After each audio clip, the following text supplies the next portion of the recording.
everyone, in this video I'm going to show you how to install ChatGPT Atlas Browser on Mac. Let's get started. First, open your preferred browser on Mac, then here type ChatGPT Atlas and visit the official website. Make sure that it's the first result. Currently, ChatGPT Atlas is only available for Mac. Windows and Linux users cannot install it yet.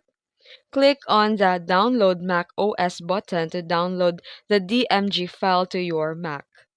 Next, once downloaded, go to your Downloads folder, then double-click the ChatGPT Atlas DMG file to start the installation. And after installation, open Application or Launchpad. Launch the Atlas browser.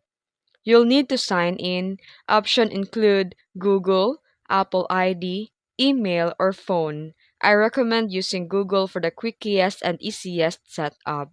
And that's it. You're ready to start ChatGPT Atlas on your Mac. If this video helped you, don't forget to like and subscribe for more tutorials. Thanks for watching.